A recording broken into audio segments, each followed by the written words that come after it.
Thank you for listening to the Manage Smarter podcast. Your hosts, C. Lee Smith and Audrey Strong, navigate new ways to hire, develop, and retain talent, helping your team soar to higher performance. This is the Manage Smarter podcast.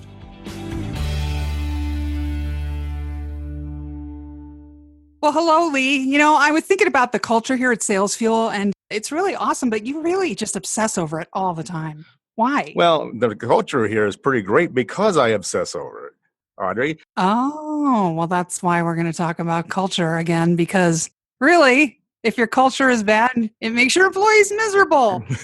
And that's another way that you need to manage smarter. Hi, everybody. Thanks for tuning in. I'm Audrey Strong from Sales Fuel. And I'm C. Lee Smith, the president and CEO of Sales Fuel. Company culture as an area that you could talk about does anybody want to listen for 12 hours? And we have Michael Stallard with us today. He is an expert in this. He's the co-founder and president of the Connection Culture Group. This is a leadership training and consulting firm based in Greenwich, Connecticut.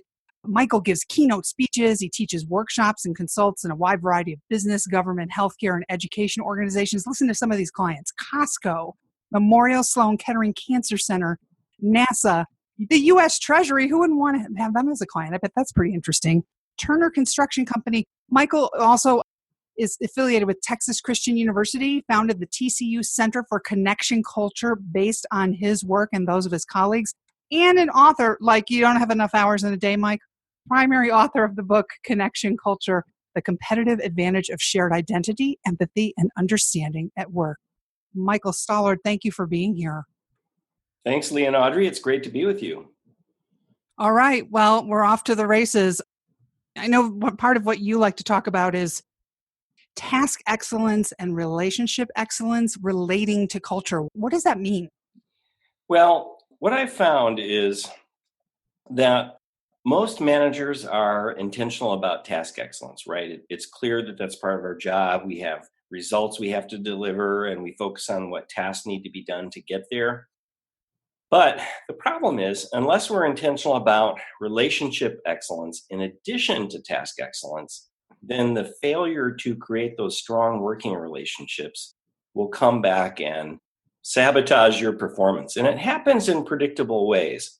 When people don't feel this sense of connection and a esprit de corps, the spirit of the group, the body that produces relationship excellence, then they, over time, don't tend to give their best efforts. They may not feel like a part of the team. They don't give their best efforts. They don't align their behavior with the team's goals. They don't fully communicate so that decision makers get access to the best information to make optimal decisions. They also don't think about how to improve the performance of the team. They show up for the paycheck, but they really don't give their whole selves. And over time, it leads to mediocre performance. So when we talk about culture, Mike, how do you define culture? Because I've got about 3 different definitions of it. I've heard about 1,000 of them, and most of them are stupid. So what's yours? Well, Lee, that's a brilliant question because, what we found is that managers it's ambiguous to them what culture is, just for those reasons you stated.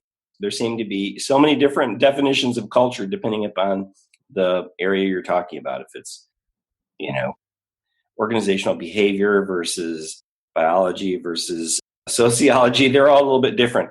But so we decided that it would really be helpful for managers if we could be simple, clear, memorable, and actionable. And so what we came up with is that for the purposes of a manager in the context of business or an organization, culture should be thought of as attitudes, language, and behavior. Thought, words, and deeds is another way to say it.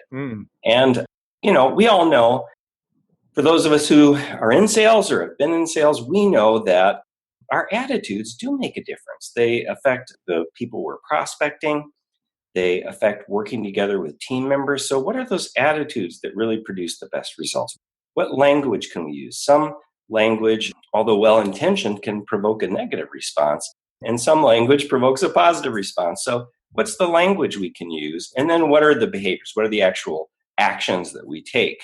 And we've been studying that, whether it's those attitudes, language, and behaviors you find at the engineering section of the NASA Johnson Space Center or the U.S. Navy or or TCU or Sloan Kettering or Costco. So we've been learning across all these different domains about what attitudes, language, and behavior produces the best results. You said you had some examples that you could sort of share with us with some of these large, complex organizations. Can you give us one of those stories? Well, you mentioned Costco. I love Okay. Costco. My family makes fun of Who me. I go to doesn't? Costco like once a week. So I'm like a Costco nerd, So let me, share with you the Costco example. So Costco, what we teach in our work is that managers need to understand there's three types of cultures. Cultures that make people feel controlled, cultures that make people feel that those around them are just indifferent to them, or cultures that they feel connected to their supervisor, to the people they work with. Those are the cultures that really help us thrive. And so we use a simple formula to create that connection culture. It's vision, value, and voice. So Okay. in the case of Costco, Costco's vision is what really, vision produces a sense of pride in the organization. And the people at Costco, what I've discovered is they feel a sense of pride about Costco's values that they describe as do the right thing, which they have very specific actions behind that, which is follow the law, take good care of our members, take good care of our employees, respect our suppliers. And if we do that, we'll reward our shareholders. Well, over the last 15 years, they've outperformed the S&P 500 by, 50% higher return than the S&P 500. So it's really worked well for them. And they are on an utter roll now around the world. They're just growing like crazy. And that there's a sense of pride about this is a good place to work where my employer cares about me, my supervisor cares about me, and we work together as a team. And it's produced great results. The second part is, that's vision, do the right thing.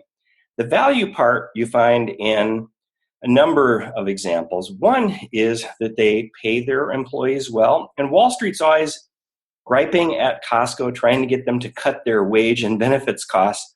Their Oh, wow. view is we want to provide a living wage for our employees. We know that our retention is in an industry where the annual turnover or annual retention is about 35%. Our retention is 90% plus. That gives us a huge cost. Wow. Their sales, general, and administrative expense as a percentage of revenues is much low. It's much lower than their competitors like Walmart. For that reason, because they have very high retention rates. And now you see some competitors trying to copy them. But, they've been doing this a long time, so they have a lot of credibility that they're not going to change their approach. And it just shows that they value their employees. They also value their employees in terms of just internal promotions. Most of the people at the top of Costco started, shagging carts in the parking lot. So they really walk the talk when it comes to valuing their members and their employees. And then finally, they give people a voice. Last year, I was speaking to all the warehouse managers around the world at their annual managers conference in Seattle. And they invited me to be there in the morning as well before I spoke late morning. And it was so interesting to see that they were just showing all these innovations that employees on the front lines had come up with.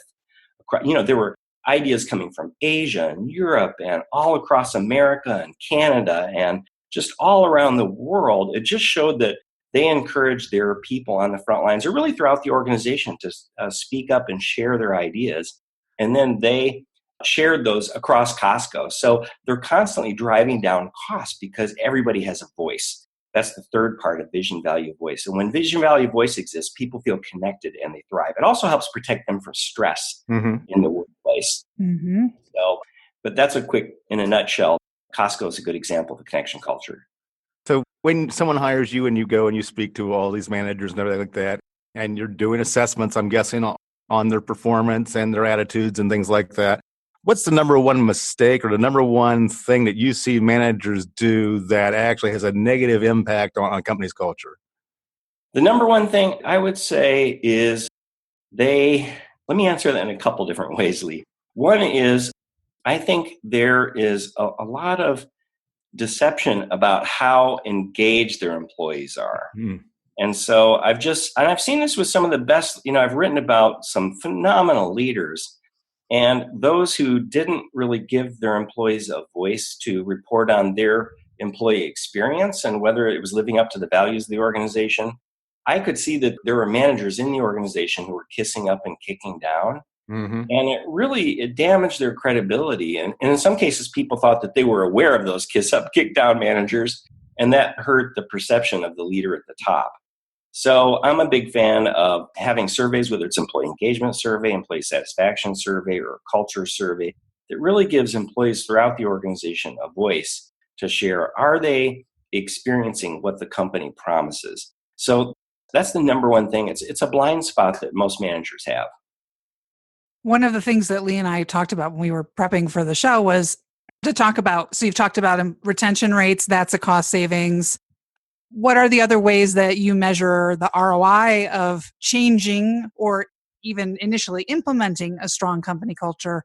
And then I want to ask you about, let's say it's a company that has one, but they don't think they're seeing a return, or I don't know, forward projections of the numbers, that kind of stuff. Mm-hmm. What are the tools or ways that you sell them on? You really should do this. It'll come back to you. Trust me. Well, it's a number of things, Audrey. One is I show them the data. Gallup organization has done a huge amount of research, and it's worldwide too. So you see it goes beyond cultures. It really gets to the nature of human beings, how we're wired. And what we see is that in outcomes of organizations, whether it's productivity, customer satisfaction, safety, quality, numbers, all those outcomes move in a positive directions. And some, for example, move a great deal. Let me just mention two I just wrote about in an article. So for example, quality and safety numbers in organizations and business units that are in the top quartile in terms of reporting a sense of connection. If you compare that to the bottom quartile, this is based on the Gallup, global research, like 1.4 million people.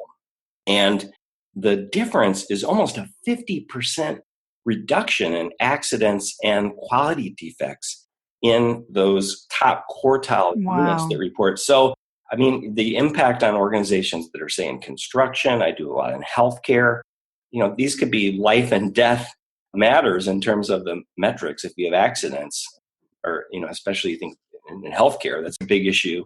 So it has a profound effect. And to understand that, what I help clients do is really understand the science and the biology behind it.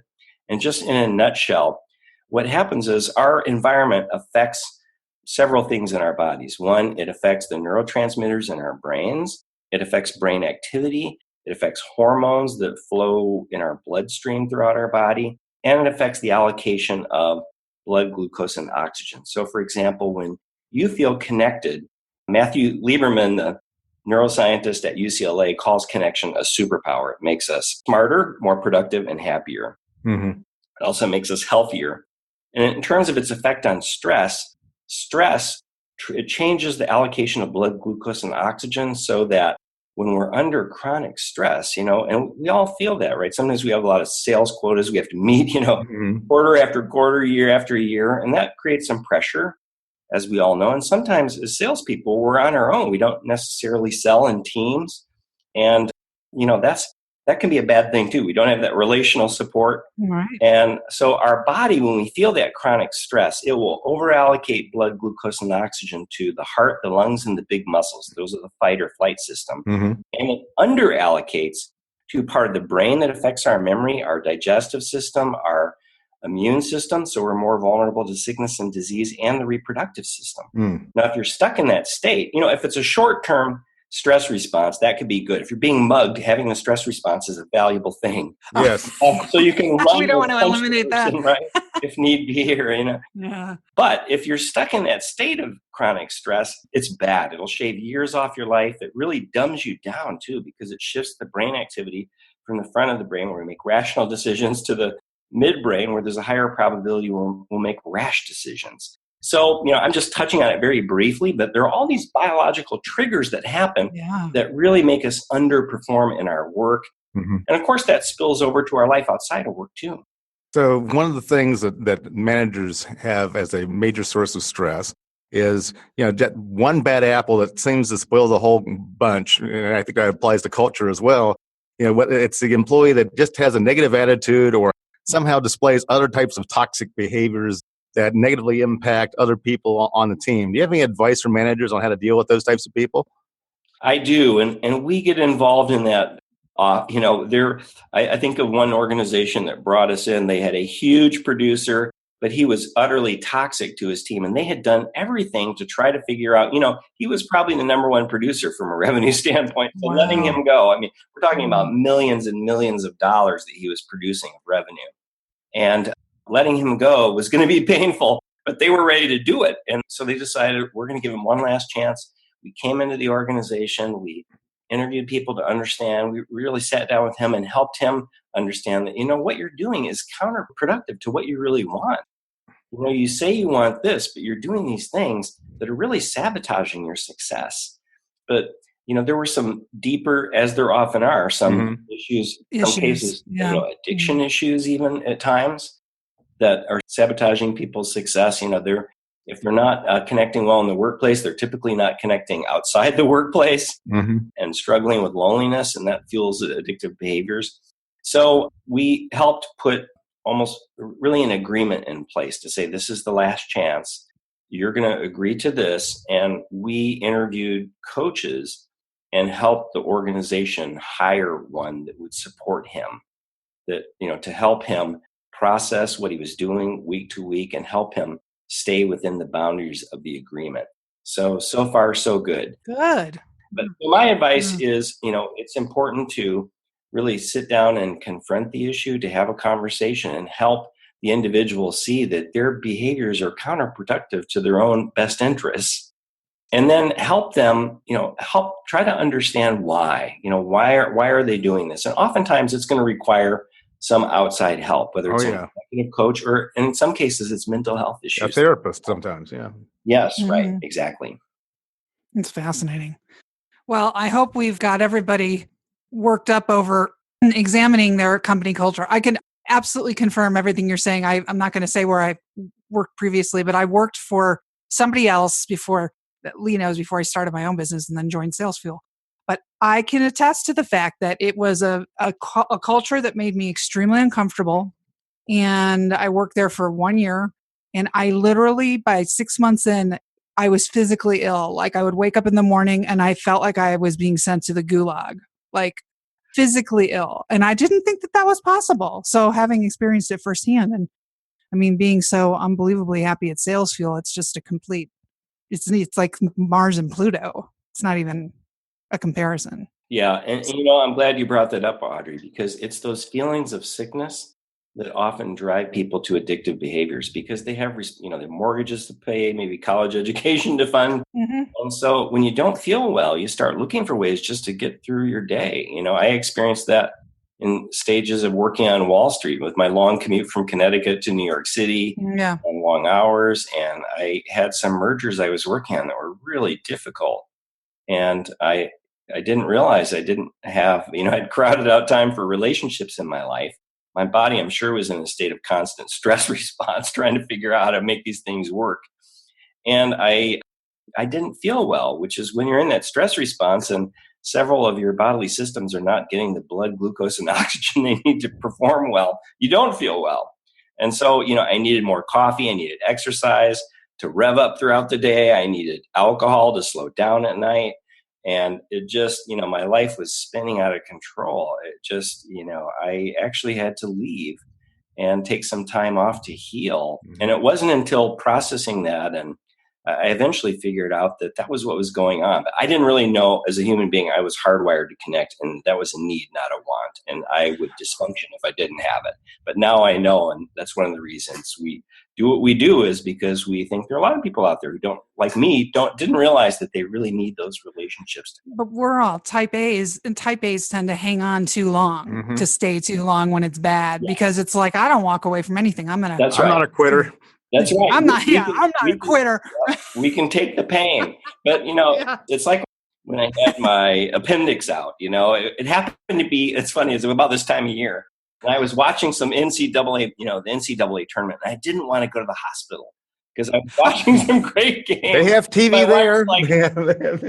My wife was like, yeah, they have TV at the hospital, Mike. Didn't I tell you? Like, you idiot, you can't stand up straight. Don't you think you should go? So she called the hospital, and they said, yeah, you could have appendicitis. So they rushed me in and took my appendix out.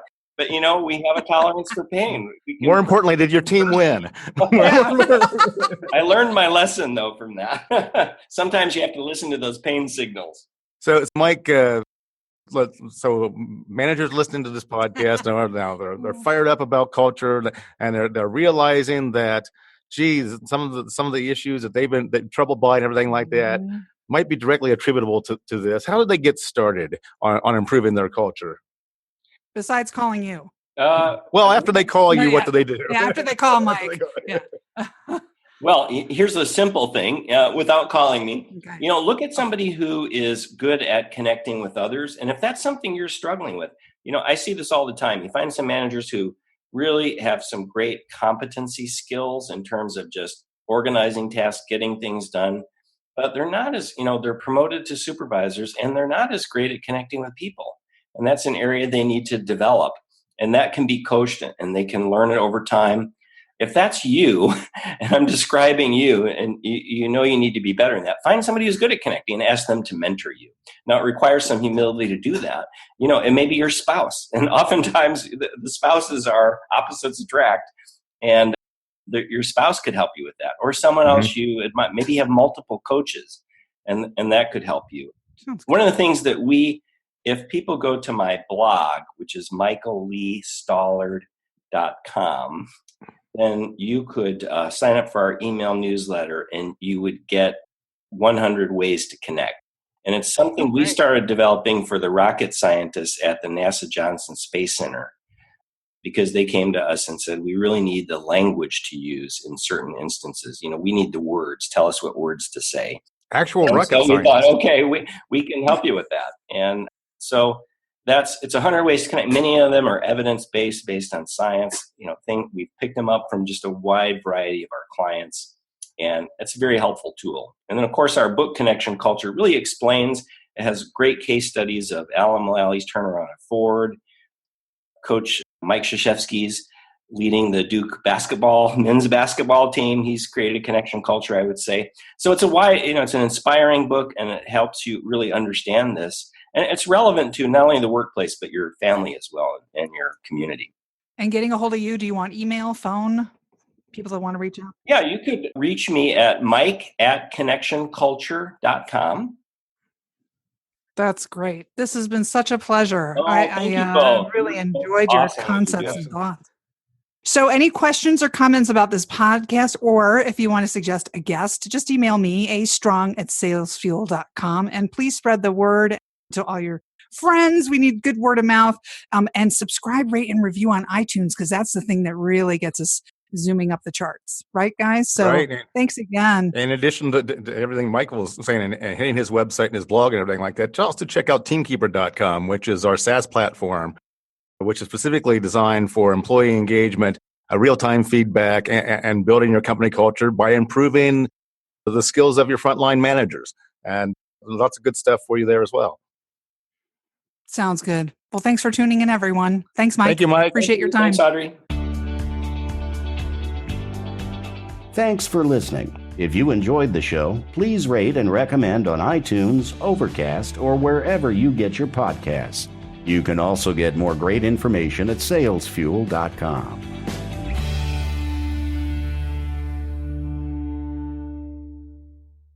This podcast is a part of the C-Suite Radio Network. For more top business podcasts, visit c-suiteradio.com.